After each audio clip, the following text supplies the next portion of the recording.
You are a child of God. Your playing small does nothing for this world. Our deepest fear is not that we are inadequate. Our deepest fear is that we are powerful beyond measure. Marianne Williamson continues, "It is our light, not our darkness, that most frightens us. Who am I to be brilliant, gorgeous, talented, or fabulous? Actually, who are you not to be?" So welcome, my glorious, beautiful, talented, and fabulous friends. Welcome to the 31st annual induction ceremony of the Georgia Women of Achievement. We are holding this event today, most fittingly, on International Women's Day.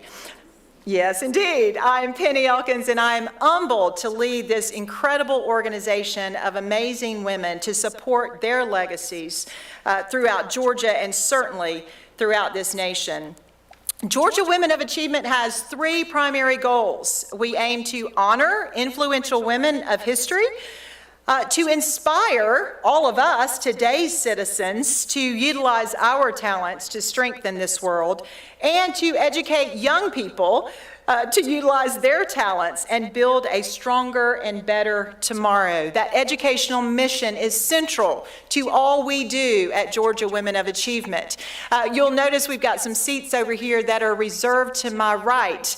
And so I'm going to go ahead and tell you we have a beautiful group of young middle schoolers who are on their way from Loganville Middle School, and you will see them quietly enter here in about 6 more minutes. So their bus is delayed, but that is why we're doing what we're doing, so we're going to welcome them when they get here. Sir Isaac Newton said, "If I had seen further, it is by standing on the shoulders of giants." And by standing on the shoulders of these incredible Hall of Fame inductees, we are all, men and women together, better positioned to face the future with the great hope of all that is to come. Speaking of giants, I am incredibly honored and humbled to be surrounded by a lot of giants whose footsteps we are walking in, who actually have served as president of the Georgia Women of Achievement organization. If you have served as a former president, would you please stand and be recognized? There you go. That's incredible work. Thank you. Thank you all. I especially want to acknowledge our founding president, Eleanor Lane, who we lost last July, and you'll see her beautiful picture up on the screen. That smile is just striking, isn't it? Yeah, we love Eleanor, and you talk about some very strong shoulders that we're all standing on, and Eleanor's certainly were that for us. And we are going to pay it forward in her honor and in her memory. We're grateful once again to be in this beautiful venue and on Wesleyan College's campus here in Pierce Chapel. I tell you, almost every single person that I spoke with this morning and greeted, you said something about this space. It is really incredible.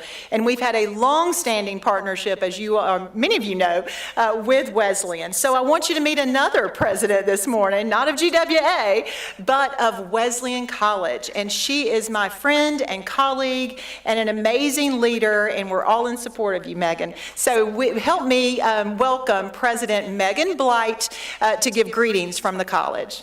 Yeah.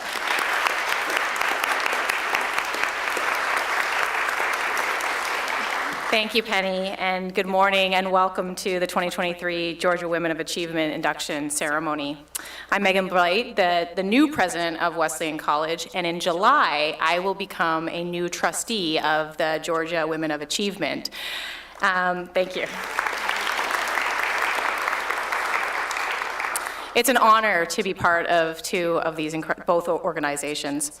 As the first college in the world to charter degrees to women, Wesleyan has been accelerating equality since 1836. And this is a legacy I'm incredibly proud of, to grow and to lead an organization such as this and into our next phase. Since 1992, Georgia Women of Achievement has been honoring outstanding women who've made contributions to all aspects of society. What's important to me is that young women on our campus see themselves on a path to achieving this designation themselves someday. Today, you'll hear about one of our very own graduates, Dorothy Rogers-Tilley, from the class of 1901, along with 3 other incredible women. I'm so looking forward to hearing all of their amazing stories as we honor them on this special day. We salute the friends and families of all of our honorees and welcome all of you to Wesleyan College today. Thank you.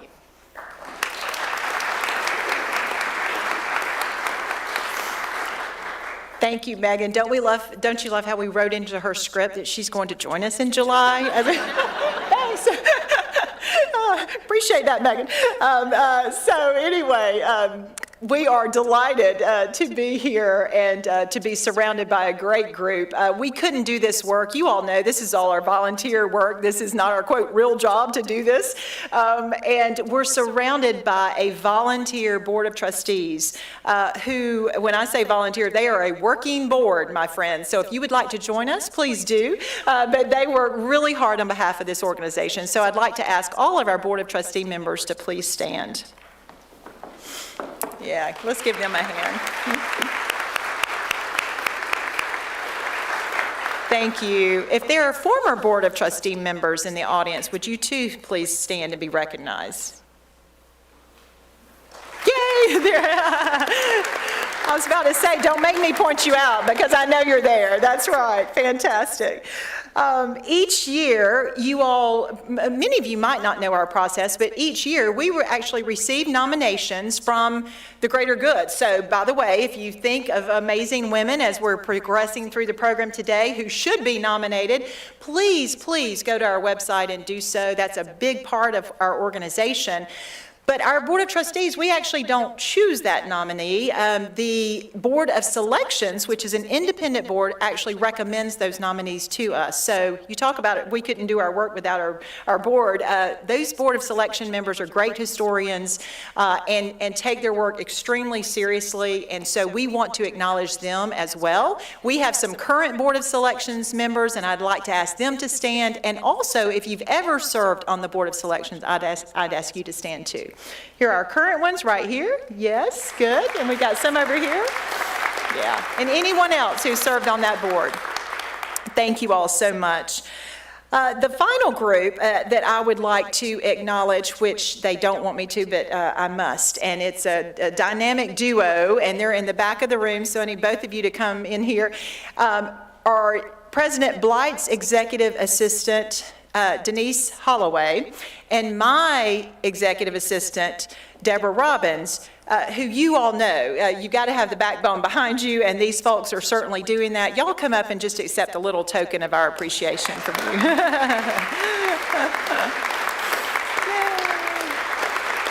If you'll get that other gift.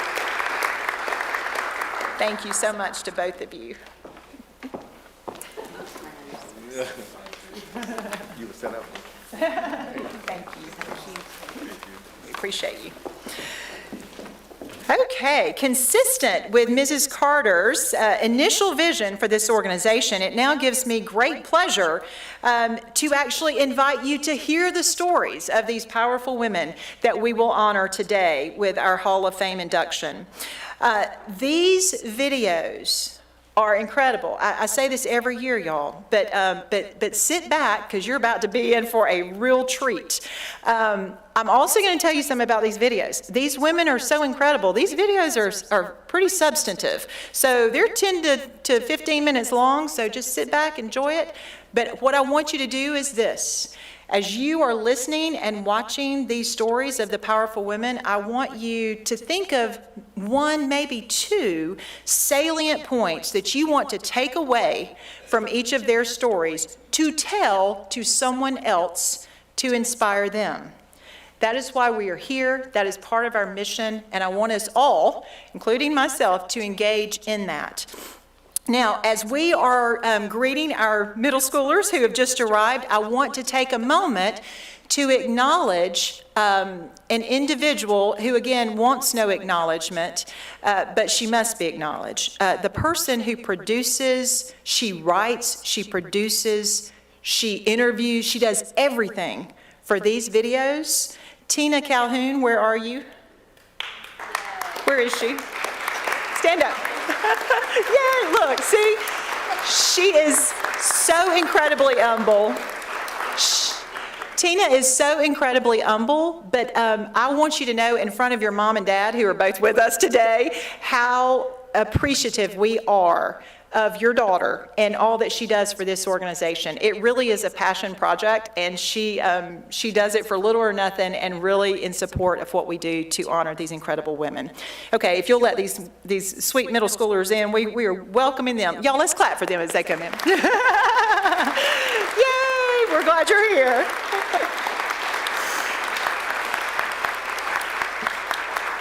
Thank you, ladies. See, they had to persevere too to get here because something happened with the bus, but they were not in any way turned away. So we're thrilled that y'all are here.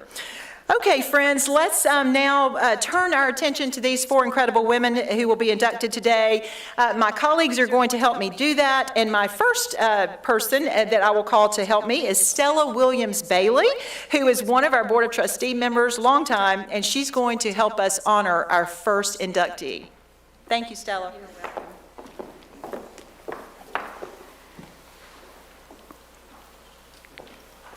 Let all the young ladies get seated. We're so glad to have you today. Good morning. Thank you for taking time this morning to come and help us celebrate the achievements of the 2023 inductees. We begin with educator Phyllis Jenkins Barrow. Let's listen to her story and learn from it as her video runs. Her parents were John and Ruth Jenkins. When she was 6 months old, they moved to the campus of the University of Georgia, where they lived until she was 11. I was so interested in the fact that she had grown up on the campus. By the time I came to the campus, university professors didn't live on campus, and their families didn't live on campus. And so she had lived in buildings that I was having classes in. There were private homes on the old North Campus where faculty members and their families lived. In their case, my mother's family lived upstairs above Denmark Hall, which was the dining hall. And my grandmother ran the dining hall, and my grandfather was a professor in the School of Commerce. She enjoyed growing up on the campus. The school, of course, was smaller then. The faculty was smaller. She knew lots of people. They knew her. She would ride her bicycle, roller skate, just a wonderful environment. Born in Athens, Georgia, Phyllis Jenkins graduated from Athens High School at age 15. And before she turned 20, she received a Bachelor of Science in Commerce from the University of Georgia. Well, Mother was sort of a feminist pioneer from her college days. She was one of the first women at the University of Georgia to get a Bachelor of Science in Commerce degree, which was the business school that her father taught in. She was early to answer President Roosevelt's call in World War II. She was the first University of Georgia graduate to enlist in the Women's Army Auxiliary Corps, the old WACs. Pronounced WACs, but spelled WACs. They eventually dropped the A, and Mother was mustered out at the end of the war with the rank of captain. You had to be at least 21 to join the WAC, and she was 21. She and one other young lady were the youngest. There were no 21-year-olds in the first class.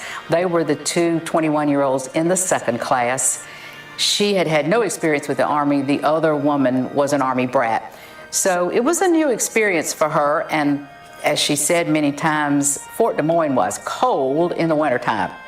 After 3.5 years in the Army, Phyllis was discharged as a captain in the fall of 1945. Following the war and marriage to fellow Athenian James Barrow, the Barrows went on to raise 6 children in Athens, Georgia. The war had ended recently. Her father had passed in 1945. She and Daddy got married December 31st of 1945. She got pregnant about 9 months, 10 months, a year later, and in 47 she was pregnant with my sister, and she joined the advisory board. And the uniqueness part of it is that Mother was the only woman on the Salvation Army Advisory Board. The rest of the members were a lot of names that people would know, and Mother was the first woman to serve on this board, and she was the only woman that served on until 1979.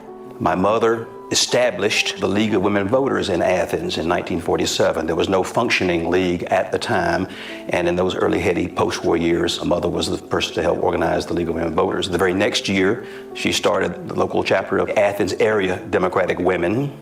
Phyllis Barrow was active in many of the political movements that reshaped American life in the 50s and 60s. She was an activist for greater rights for women, an outspoken leader in the movement for equal rights for blacks in the still segregated South. She served as president of the Athens Junior Assembly in 1954 and 55, and was instrumental in helping establish Athens' first blood bank. She found lots of ways to try to make life better in her community and state and even nation. When she was president of the Junior Assembly, which later became the Junior League, they established the first blood bank in Athens. There had never been a registration of blood types in Athens for emergency purposes, so they established this new blood bank. It was always interesting and a pleasure to be with Phyllis because, number one, she was very dynamic. And so you were hearing things and had your mind engaged in things that you might not encounter other places. She was an important part of this community. She was a leader. She led by example, and people followed. And so she helped get things in motion and helped things get done, and like the hope to keep schools open during a very volatile time in our state's history. And it proved very successful. And Parkview Play School, which she helped establish. She was a co-chair of the Athens chapter of Help Our Public Education, HOPE, which was formed to keep the public schools from being shut down at the time of the 1954 legislation that said we must integrate. Georgia had a law on the books that said, if you integrate, we're going to close the schools. Well, in particular, they were concerned about the University of Georgia, which was right here, not to mention public school systems. So she was active with HOPE in trying to keep the schools from being closed, and they were successful. The campaign that she helped organize to write letters to all of the parents of every university student to support keeping the university open during desegregation. That was huge. Also, they were part of the movement that helped keep public schools open when desegregation happened. And that's generational change that bends the arc of history.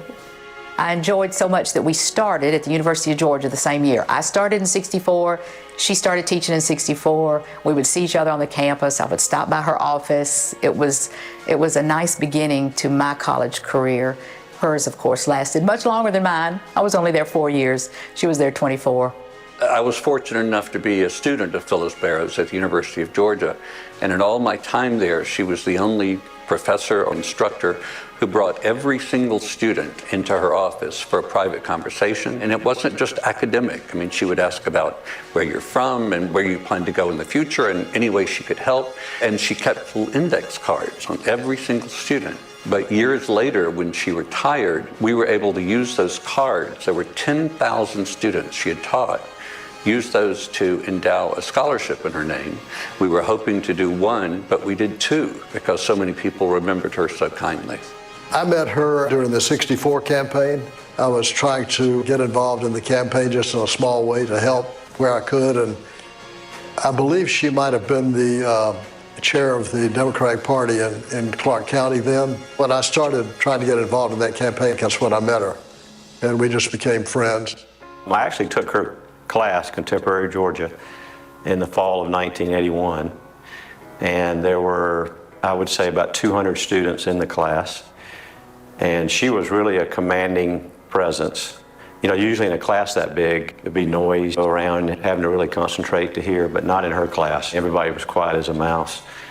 And just what a phenomenal teacher she was. And she taught about history and politics, psychology, sociology. She just wrapped all of that into one class called Contemporary Georgia. Phyllis was brought up in a family that believed in service to those around you, and she carried that farther. Teaching Contemporary Georgia, she had the freedom to weave so many different threads of Georgia experience together and to really get them thinking about their place in Georgia and what their commitment to our state should be. She showed that one person can make a difference in the life of her community and her state. And she educated all of these students, over 9,000 students, about the history in the state of Georgia in a great way so that they knew when they walked out of the classroom that they could become a leader and they could make a difference. She was there at the beginning of my career in the early 1980s when I was losing every race. She was always there to support and encourage me not to give up, and never hesitated to give out political advice, whether you asked for it or not. Miss Barrow was not a shrinking violet. She had this amazing personality who just filled the room when she walked into the room, and I just have just a loving memories of her, and I can't think of anyone more deserving. I think there are few people in general, not just women, who have had such an enormous impact on the state in terms of preparing great leaders, people who wanted to be involved in politics, for example, preparing them to be better leaders, and some of them were great leaders. Phyllis Barrow made Georgia a better place, one student, one person, and one relationship at a time. Professor Barrow made a point to open up her historic home to individual students for counseling and meetings, and to her classes for tea parties. She served as an academic advisor and was a member or faculty advisor of several student organizations. She felt that university students shouldn't come to Athens, attend college, and leave without ever visiting a professor's home. So she invited them into her home. She would have a tea party for her class each quarter and invite them to her home for refreshments and to tour her house. She got wonderful feedback and letters from students and their parents after they took her classes about how much they had enjoyed having her as a teacher. And it was a time when women weren't involved in those things. Our mothers who had been in school with Phyllis, I didn't know another person who was doing what Phyllis was doing. Someone like Phyllis Barrow doesn't come along very often. I mean, she taught hundreds and hundreds of young people, made them understand what Georgia's all about, which isn't easy, because I'm still not sure myself. And I was lieutenant governor.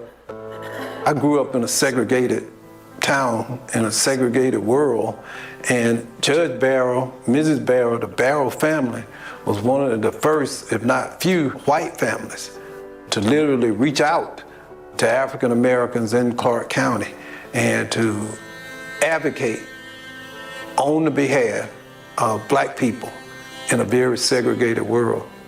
I mean, those things mattered then, and they stood up for what was right, even when it was hard.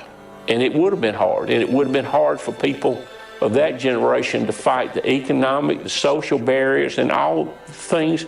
And a lot of those fights were not Miss Barrow's fights, but she did it because it was the right thing. After her retirement in 1988, several students formed a committee to raise the funds to establish the Phyllis Jenkins Barrow Scholarship, in honor of the teacher who cared about them as individuals and taught them about her beloved state.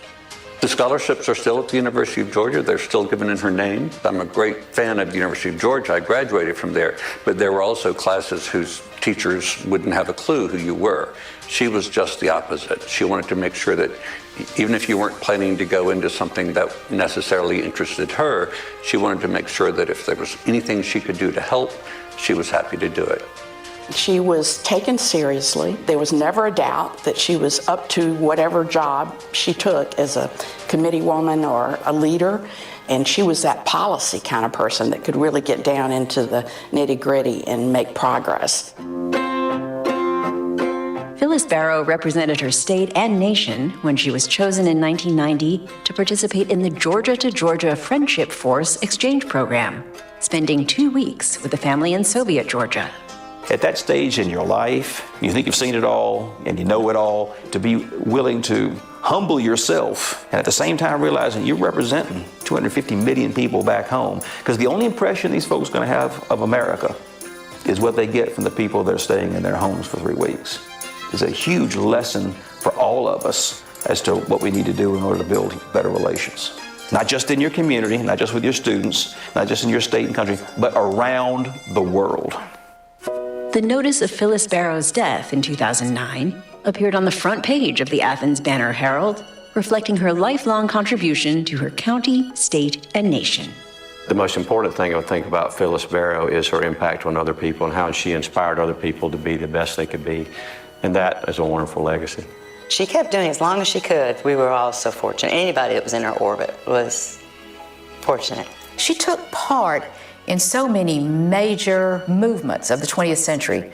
Civil rights era, World War II, women's lib, politics, women going into the workforce full time. She was just right there involved in all those things when they were going on. It was an incredible life. History confirms that Phyllis Barrow was a great lady.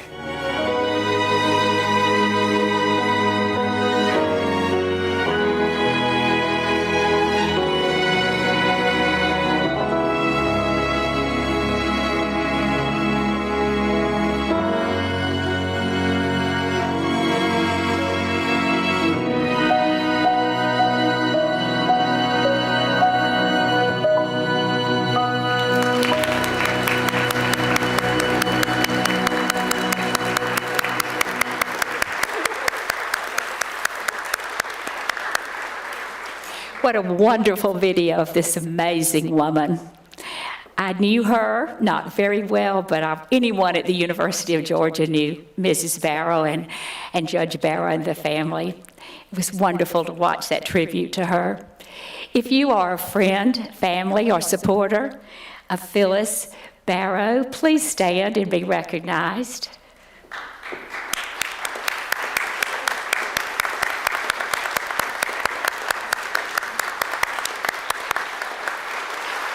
You may be seated. Now, will Ruth Barrow Bracewell please come forward? Ruth is the daughter, as you saw on the video, but she also nominated her mother, and we want to give you a charger in memory of your mother. Okay, that helped a lot. Here you go, Ruth. I must give you a hug. You're welcome.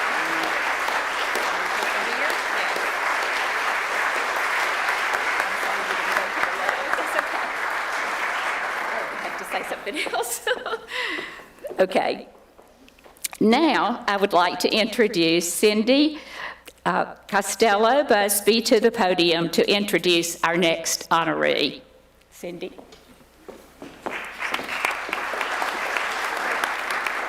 Good morning. Thank you again for being here. As a former president, it's my privilege to serve here today and introduce our second inductee. I'd like to introduce you to Alice Marie Coachman. We'll now hear from the first African-American Black woman from any country to win an Olympic gold medal. Please hear her voice.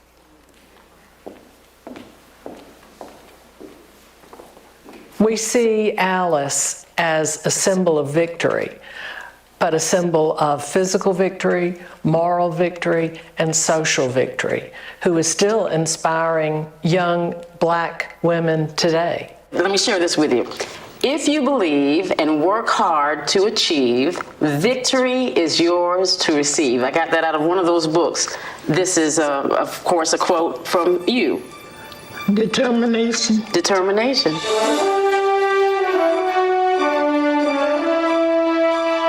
Alice Marie Coachman was born on November 9, 1923, to Evelyn and Fred Coachman. As a middle child of 10, Alice was physically active and coordinated, but at that time, young ladies were not encouraged to become athletes. there were not many opportunities for women to play competitive sports or develop their athletic skills. And even Alice's own family kind of encouraged her in other directions. So she had to really deal with being a woman and being African American in a time when neither one of those were to her advantage. You were, just trying to keep up with the boys, chasing your neighborhood boys? We used to tie strings together and jump in the road. We didn't have any paved roads down where I live. Okay. The rope that I jumped over and that the boys said that I couldn't jump was tied from one end to the other, and a boy would hold it, or a girl would hold the string and see how high you could jump. Well, I jumped all of them. There were many mentors along the way encouraging Alice. With the support of the boys' track coach at her high school, she excelled at the Amateur Athlete Union events. And in 1946, she enrolled at Albany State College as the national champion in the 50-meter, 100-meter, and 400-meter races and the high jump. As Alice was preparing for the Olympics, World War II raged on, and the Olympic Games were canceled in 1940 and 1944. You might argue that allegedly she was at her best during those years instead of waiting until 1948. She said as she was approaching the high jump for her last jump, she talked to the man upstairs. Paraphrase her comment was, "If it's your will, let it be done." There was a 10-year period where she was really on top of her game, and to go that length of time and not actually be able to go to the Olympics for 10 years. I mean, she was at her prime in 1940 and 1944. She could have really won a number of medals, but could not go because of the war. I've looked at a lot of things that took place, and she actually saved the 48 Olympic team from disaster because she was the only one to get a medal that year. The 1948 Olympics were held in London, England, and Alice set a new record in the high jump.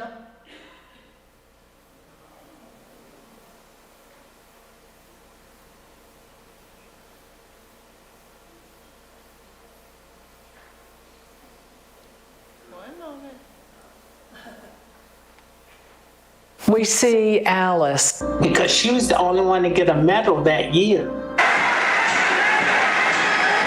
The 1948 Olympics were held in London, England, and Alice set a new record in the high jump with a jump of 5 feet 6.5 inches, making her the first black woman to win an Olympic gold medal. The thing that I've always regretted about her history, the cancellation of the 1940 and 44 Olympic Games, she could have been, probably would have been, a 3-time Olympic champion. That's pretty special.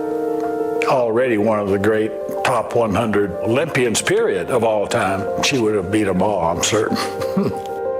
The day that she won the gold medal, she was ill. She just wasn't up to par that day. So that just gives you even more about how determined she was.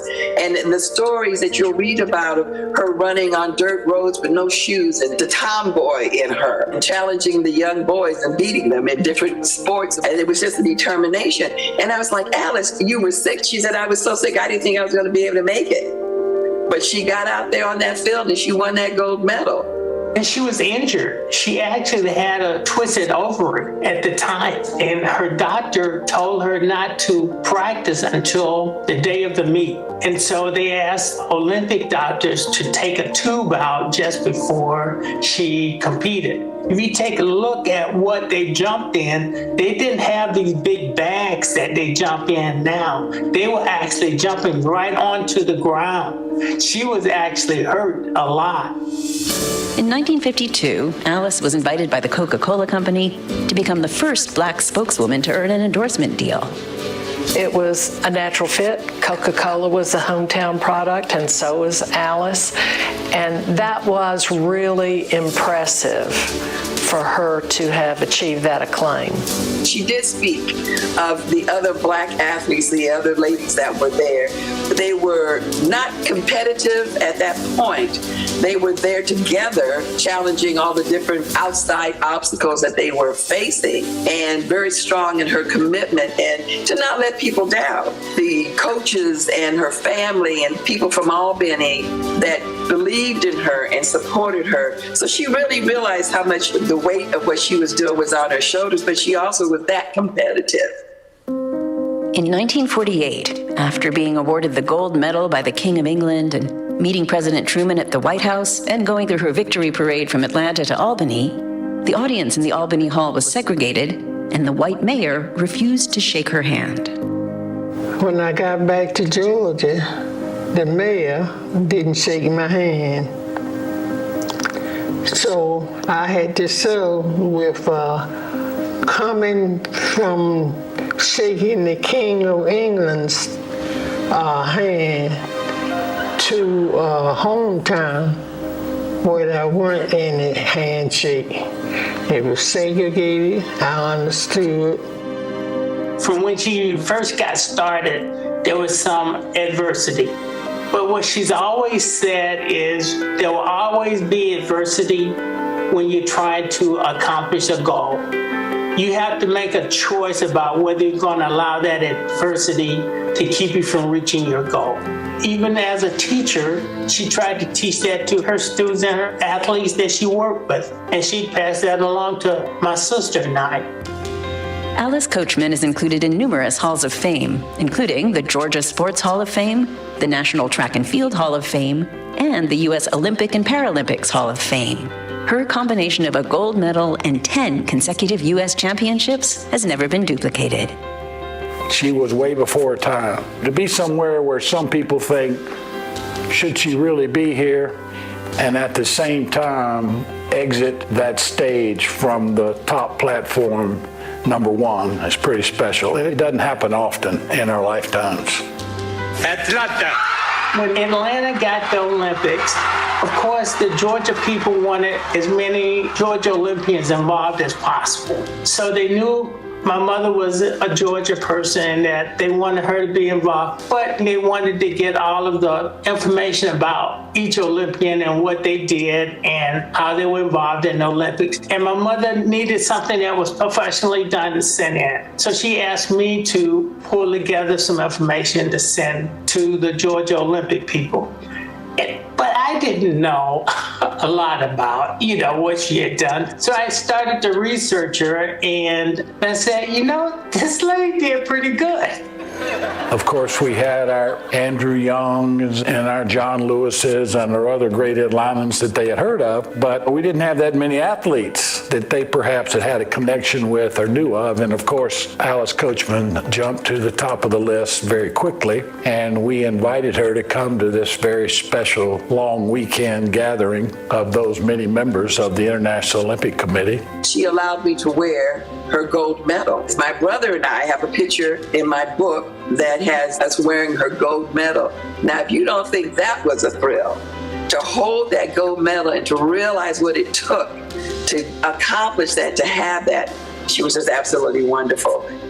I did the book for her, and I did a promotional sheet, and I sent that material all in to the Georgia Olympic Committee. Avon Products picked her up and decided to take her around the U.S. and do some promotional stuff with her. And she really enjoyed that. And when the Olympics came to Atlanta, they had her in Atlanta. They really promoted her around, and it was a great event for her during that time. After she retired from training, Alice finished her education at Albany State University, worked as a teacher, got married, and raised 2 children. Her portrait with her gold medal hangs in Alice Coachman Elementary School, which was opened in her honor in 1999. You come in and you see her picture every day, but they don't know. And I've been lucky enough to go there and be able to speak with the kids and ask them questions about it. And you see their little faces light up when they go, oh, I know Alice Coachman, I know. So the principal and the teachers are very, very good at keeping her legacy alive. In 2012, Anne Malaspina wrote a children's book about Alice called Touch the Sky. It won the 2013 Best Children's Book. It is the story of Alice's perseverance, of her dedication, of her overcoming obstacles to touch the sky. Alice died in Albany, Georgia on July 14, 2014. She was 90 years old. She was just a special person, and she tried to deliver that message to anyone who she worked with or that she coached. And she wanted to be thankful not only for the efforts that she had, but for those people that supported her around her. I would guess in many Olympians' cases, that's what happens. It's not just one person, but an array of people who support them to get them to move forward. And I think that's what's important. Around this monument here, you had some quotations from Booker T. Washington. Hating somebody like this to push the pole, and you'd be sick while they run around dumbfounded.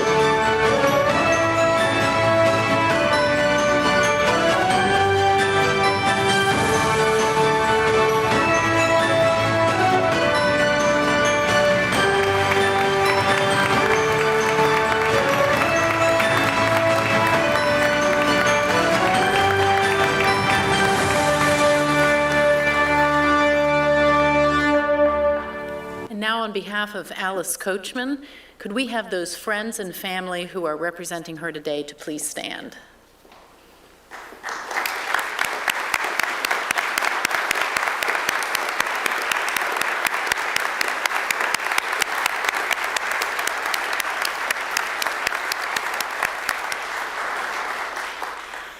And now it's my pleasure to invite Cassandra Grant from the video, her cousin, to come to the stage and accept the award on Alice Coachman's behalf.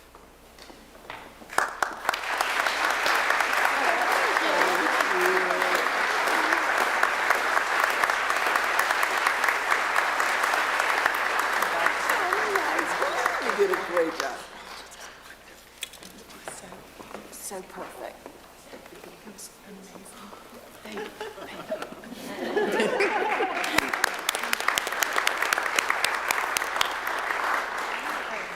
Acknowledge Carla for letting us use that. Yes, and we'd also like to acknowledge Carla Sands for her portrayal in the video. She provided us with the footage of Alice Coachman when Tina was doing the research as well. Thank you. Thank you, Penny. And now it's my pleasure to invite Dr. Valerie Clark to come to the podium and introduce our third inductee. Good morning. Let's reflect on a great philanthropist and higher education advocate, Luck Flanders Gambrell. Listen for her voice.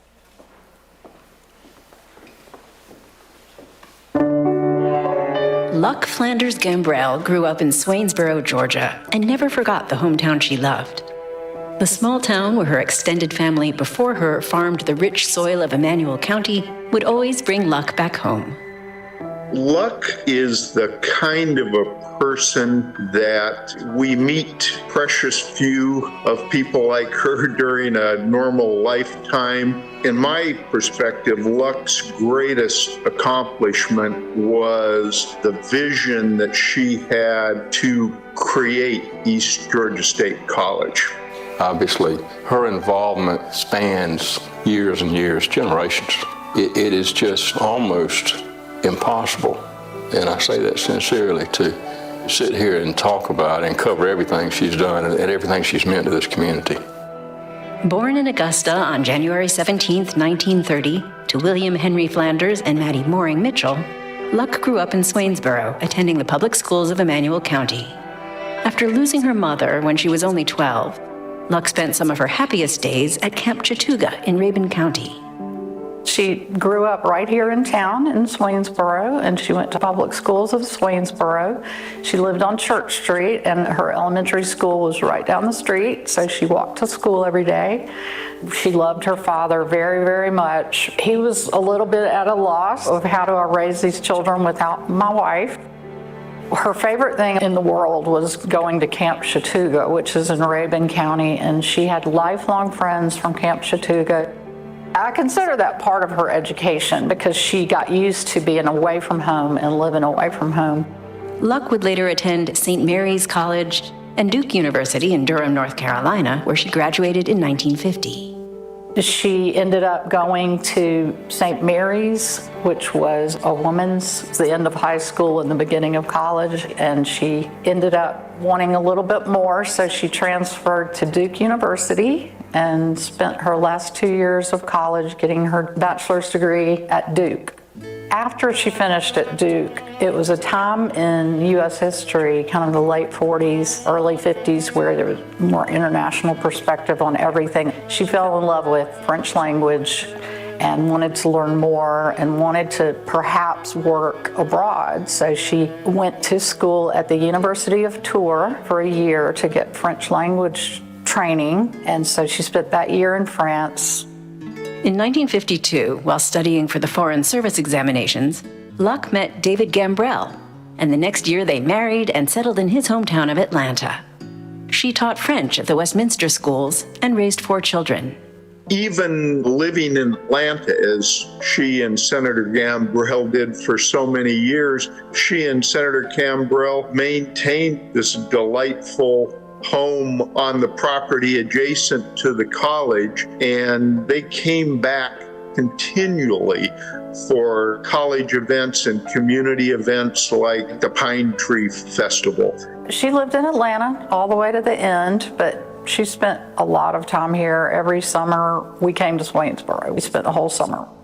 Luck Gambrell had a keen interest in government and politics and embraced the role of a senator's wife after Governor Jimmy Carter appointed her husband to serve in January 1971. She was heavily involved in community and political groups, and in 1980, she was elected in the 5th District as a Georgia delegate to the Democratic National Convention.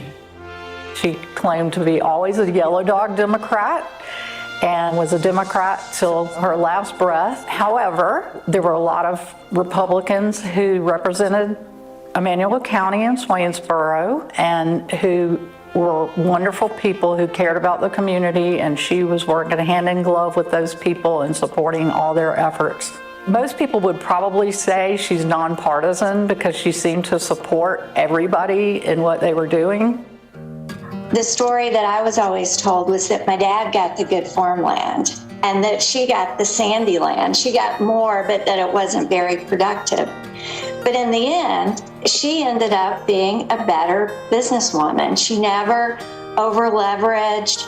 She made smart, long-term decisions. In 1971, Luck donated the land for East Georgia State College, now a thriving hub of education and opportunity in Southeast Georgia. She donated the land, and she wanted a place that the kids there could go and have a reason to stay in Swainsboro with employment and to have different options available that other people had. And I was a beneficiary of that. It gave me a step up to go to the University of Georgia. And so that college really helped me. I'm a beneficiary of part of her work. I came to be the president of East Georgia State College in 2012. One of the very first people I met was Luck Gambrell, because when I asked the obvious question, who do I need to talk to learn about the college and why it's here and what it's great at, the literal first name that came up on everyone's list was Luck Gambrell. Some of the things that stand out in everyone's mind, foremost, would be this college. Luck and her family were so generous and community-minded, and in my mind, Luck is kind of the unfailing beacon of this place. She was responsible for it being where it is. Luck just loved Swainsboro, Emanuel County, and she knew the economic situation of many of the residents of the county. and the region. And she knew that they needed both a place that they could go to get a degree that was affordable for them. And she knew that many of them needed a place that was a smaller environment because of their rural upbringing. And she saw East Georgia as a way to really improve the social and economic environment of the region through education. She once said to me, I want to make sure that my hometown has something that's not dependent on the economy. Swainsboro's a little bit remote. It's not close to the interstate, and that was a real passion of hers. In March of 2015, Luck was awarded the University of Georgia's Distinguished Excellence Award because of her contributions to the founding and continued growth of East Georgia State College. Of course, my mother was a force of nature, and I was the youngest, so she had a lot of attention that she had to spread around. I didn't realize how much I kind of followed in her footsteps, or at least tried to, until I sort of examined my life as an adult woman. Luck Gambrell spent 3 nights in the White House as Jimmy and Rosalind Carter's guest. And when President Carter established the Carter Center in Atlanta, she became a life member of its board. Board members help support the Carter Center and its global peace and health programs. I remember asking her, what do you think your purpose is in life? And she thought about it, and then she said, I want to make the world a better place than how I found it. Luck was my aunt, and I always thought that if I could be half the woman that she was, I'd be a huge success. I mean, she was a woman that was ahead of her time in a very modern way. She was a philanthropist. She gave back to her community, to her family, to the people that she loved. And the things that she cared about are things that I really care about as well. And I can't help but think that watching her go through her life really molded me and shaped my interests. One of the things I think that she was really focused on, and of course the college is a great example of that, but she totally understood the importance of education and giving people what they needed to live rich lives. She has helped countless people, and you would never know who they are because she really didn't talk about it. She just did it. And that was one of the things that was so special about her.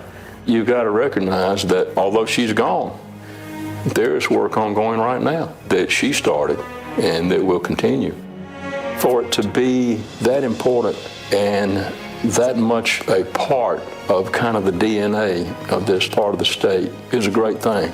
We're proud of it, and we're forever indebted to her and her family.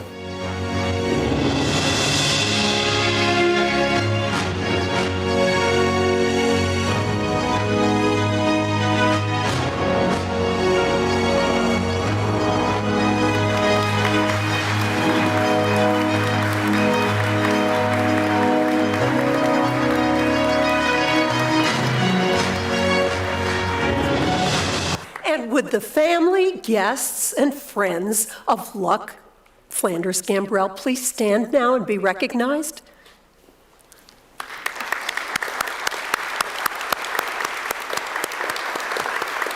Thank you, thank you. And Harley Smith, would you please raise your hand a little bit, just to, as one of the you and your colleagues who were able to nominate her.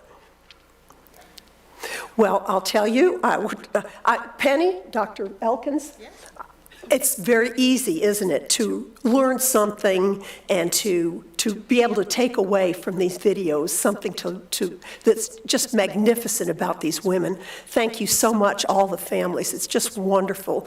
At this time, I would like Miss Mary Rawlinson, who is the daughter of Luck Flanders Gambrell, to come up and accept her award.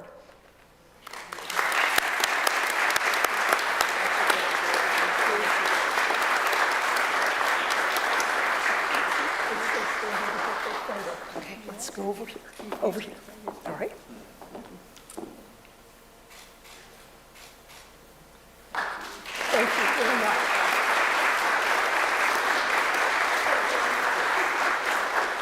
And at this time, it's my honor to introduce Dr. Adrian Epps, who will recognize our final candidate.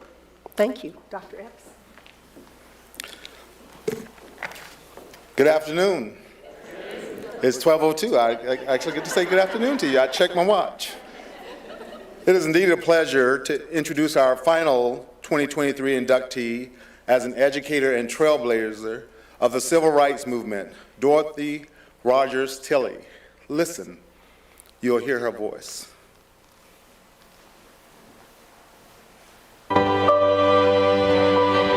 Dorothy Rogers Tilley was a dedicated activist who worked her whole life advocating for educational, social, and racial equality leading up to and during the civil rights movement. I was impressed with her being a white woman from the South, inspired by her faith and just her belief system and values, that there was something wrong with segregation, and there was something wrong with the mistreatment of people based on the color of their skin or their race and ethnic background. And not only to have that feeling that something's wrong, but to do something about it. I was impressed from a lot of perspectives. One is just all of the things she was able to accomplish. Two is her connection to two different movements. One in her young adulthood and one as she aged that had an impact on who we are today. Dorothy Eugenia Rogers was born in Hampton, Georgia in 1883. She was raised by her father, a Methodist minister, and her mother, a well-educated Southern woman. Her father was a Methodist minister, and she saw him providing aid to poor whites and blacks in their community on the parsonage steps. And then her mother was a graduate of Wesleyan College and felt strongly that all of her children should also receive an education. Through all of that, her family instilled in her a deep passion for helping people. Her Wesleyan roots run very deep, and everything started with her mother, Frances Eubank Rogers, who graduated in 1876. She wanted her children to be educated, and she had many girls that she sent to Wesleyan, including Dorothy.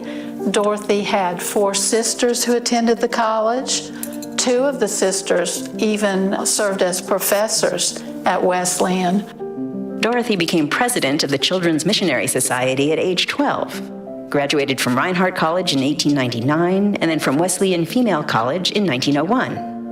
After graduation, she did marry Milton Eben Tilley, who was a chemical salesman, and together they had 1 son, Eben. However, her pregnancy was really difficult, and they recommended that she only have 1 child. And after he went off to boarding school, her husband actually encouraged her to get involved in the Methodist women's societies in their area.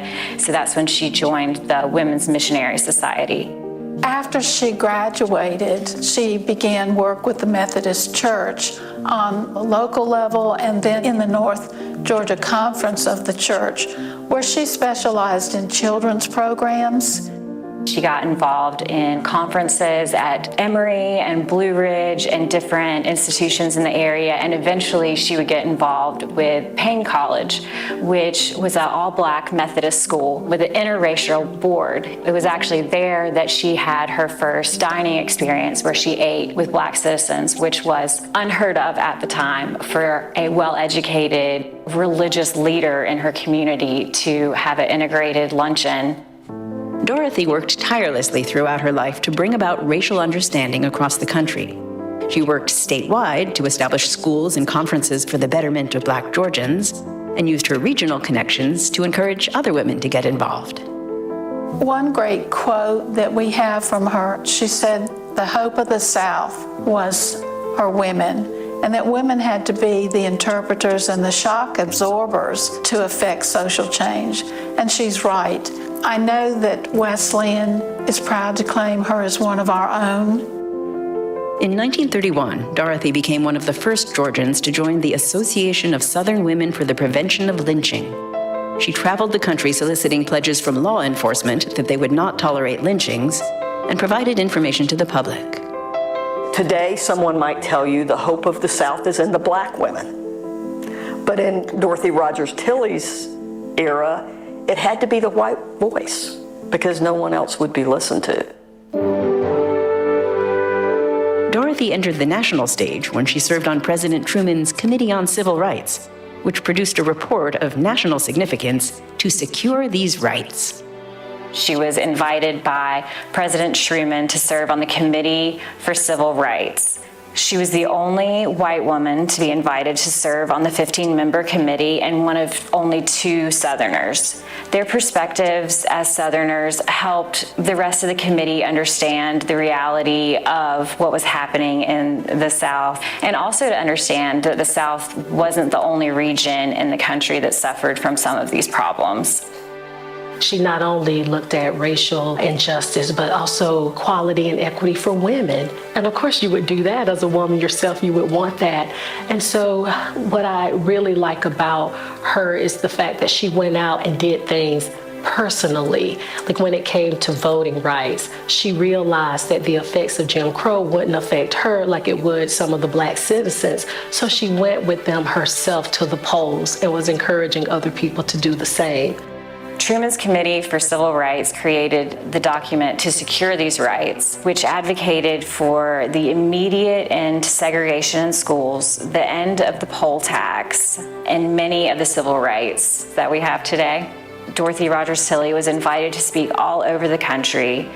She spoke in 30 different cities in 1949 alone. She used the momentum from the tours after to secure these rights to form her own organization called the Fellowship of the Concerned. The Fellowship of the Concerned was her passion project for the last decades of her life. The Fellowship of the Concerned motivated members to use their privilege to stand up for equality in schools, courtrooms, voting polls, and law enforcement. I found it interesting that in some of the articles I read about her, they noted that she recognized that the school system needed to be integrated, but knew the South wasn't ready for it, and went on a 20-year campaign to influence people. There is a lesson for all kinds of women in the work that she was able to do at a time when women didn't do that. The Fellowship of the Concerned did not limit its involvement in schooling. They also had a presence in the courtrooms. Dorothy Tilley herself and encouraged other members to attend trials of black men who had been accused of crimes against white citizens, and also the trials of white citizens who were on trial for lynchings. After being selected by President Kennedy for his National Women's Committee for Civil Rights, she focused the Fellowship of the Concerned on the successful implementation of the Civil Rights Act of 1964. Dorothy Rogers Tilley and members of the Fellowship of the Concerned transitioned to investigate how well members of the community were adhering to the laws put forth in the Civil Rights Act. They would interview local officials, including legislators, police officers, and prosecutors, to make sure that they were in compliance with the act. Dorothy Tilley met opposition many times in her quest to bring about racial equality. She was accused of communism. In the 1950s, the mayor of Atlanta informed her that the local Ku Klux Klan was planning an attack. She never let these attempts at violence and intimidation stop her. In that era, to get threatened and to keep going, to keep pushing through. When most people's husbands and fathers would have said, okay, you're done. Her family was phenomenal, which allowed her to be phenomenal. Wesleyan recognized Dorothy Tilley in 1962 with its Alumni Award for Distinguished Achievement. And when she received that award, it was noted that she said she'd tried for so many years to achieve, and she didn't really think that she achieved that much. I think if Dorothy was here today, she'd be proud of the work that Wesleyan has done and continues to do. I think she'd be proud to hear that we have an equity center now, and that equity center pushes for racial and social justice, just like the work she was doing, but we have a center dedicated to it now. Dorothy Tilley continued to lead the annual Fellowship of the Concerned conference into the 1960s. Her health began to fail, and she died in 1970. It's important to acknowledge all the things that Dorothy Rogers Tilley did for our communities, especially in the South. Her tireless work for the civil rights movement is just inspirational. I think as a well-educated, very religious Southern white woman, This didn't have to be her fight, but she made it her fight. Washington is the hope of the world, and someone has said that it is the show window of our nation. The minority groups and those oppressed of the world looking in on Washington should see only, and there should only be here, the practices of the principles of democracy in every phase of life, I think.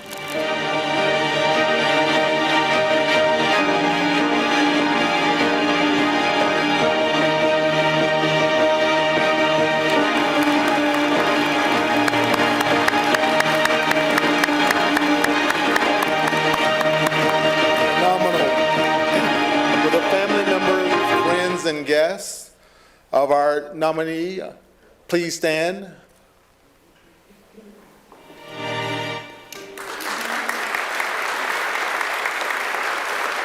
Thank you so very, very much. Will Jan Lawrence, President of the Wesleyan Alumni Association, please join us on stage to accept the award on behalf of the family and friends.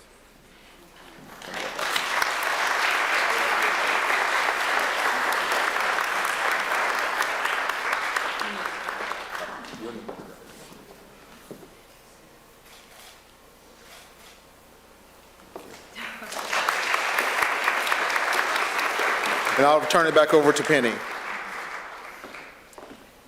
Thank you. Let's give all of our inductees a regular round of applause. Yes.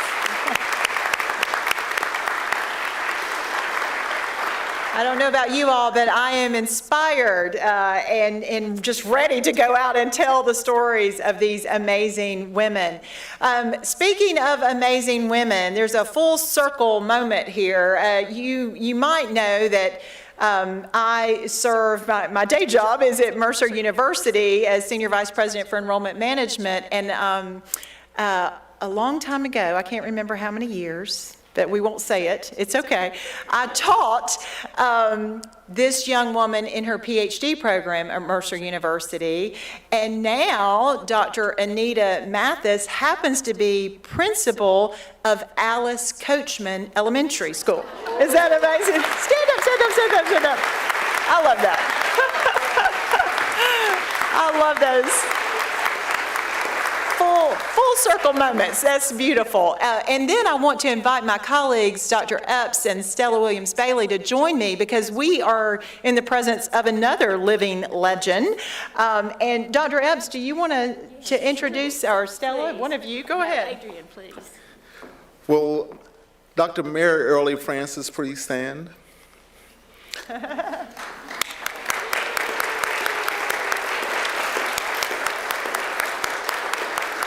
Mary Early Francis is the first African American to graduate from the University of Georgia. There you go. And so the young people that are here, in particular, and I'm an educator as well, you watch history on the screen. You also have history in your presence. Yes. Yes. And we know that you will learn from this, and many of you will be trailblazers. The Mary Early Francis College of Education at the University of Georgia is one of the best in the country, as you know.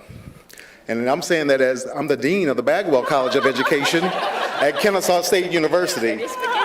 And we're right there with it, but so honored. I've had the pleasure through Stella working with the family, true legend. If you ever have a chance, read the book Quiet Trailblazer.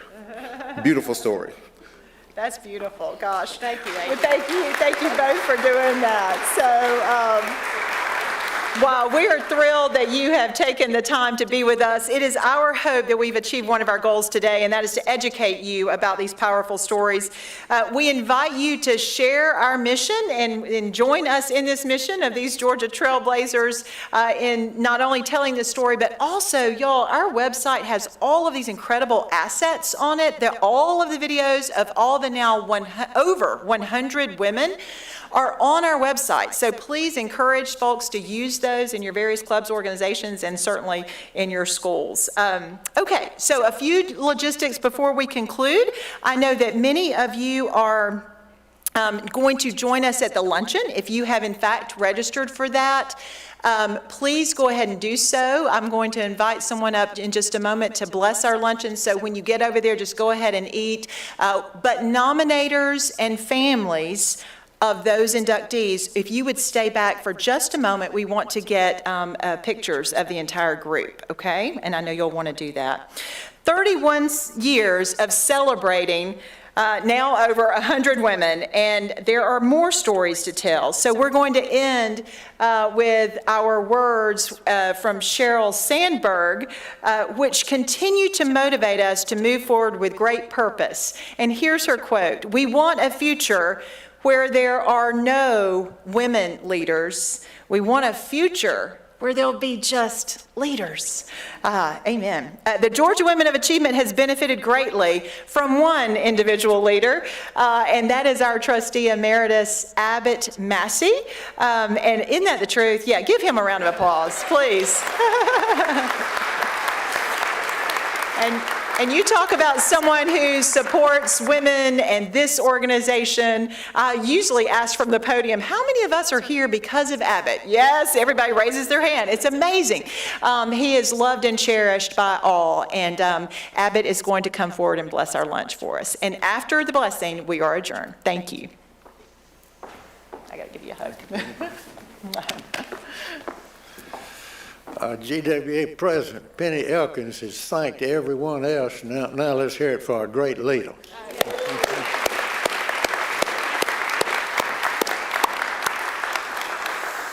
And would you join me in prayer?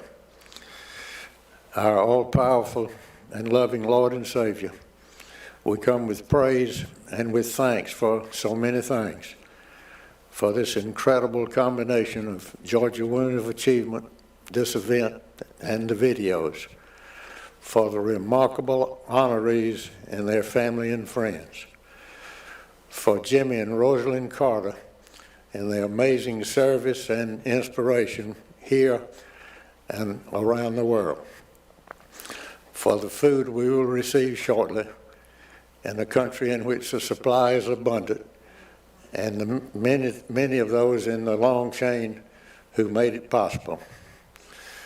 Let thy healing and comforting hand be felt around the world as be thy will, and guide and direct us and lead us closer to the faith of Abraham, the loyalty of Ruth, courage of Esther, patience of Job, wisdom of Solomon, and the servant's heart of Stephen. In Jesus' name we pray. Amen. Amen.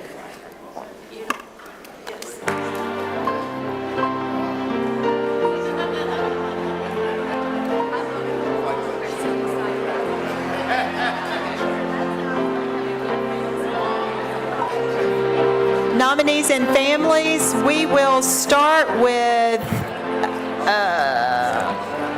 are we going to start with? Ruth's family, Ruth Barrow Bracewell's family. Yeah.